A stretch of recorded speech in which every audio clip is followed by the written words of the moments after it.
Today, I'm going to build an adjustable single LED strobe light circuit using a few basic electronic components. To start, you'll need a 1000 microfarad capacitor. I begin by applying a small amount of solder to its positive terminal to prepare it for connections. Next, I take a BC547 NPN transistor, which will act as a switch in this circuit. I carefully solder the emitter pin of the transistor to the positive terminal of the capacitor, ensuring a secure electrical connection. Then, I apply some solder on the negative pin of the capacitor and on the collector pin of the transistor. This setup allows the transistor to control the current flow through the LED based on the charge and discharge of the capacitor. Now, I take a standard 5mm LED for visual output.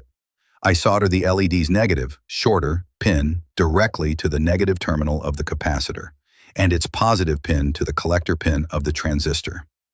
After placing the LED, I trim off its unused support pin to make the circuit neat and compact.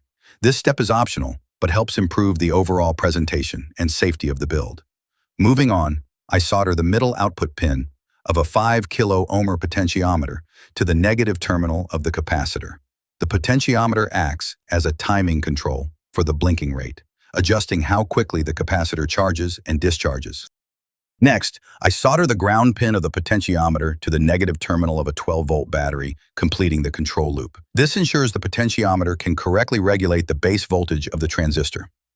Finally, I solder the positive wire from the 12-volt battery to the positive terminal of the capacitor to power the entire circuit. With all connections made, the circuit is now complete and ready for testing. When I connect the 12-volt battery to the circuit, the LED lights up immediately. Then, as I gently turn the knob of the potentiometer with a small screwdriver, the LED starts blinking.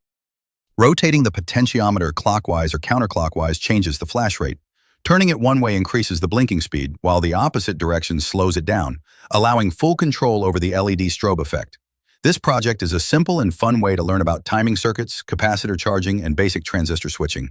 It's ideal for beginners and great for experimenting with strobe lighting or visual signaling effects using just a few low-cost components. If you found this project helpful or interesting, please give it a like, subscribe to the channel, and let me know your thoughts in the comments below. Thanks for watching.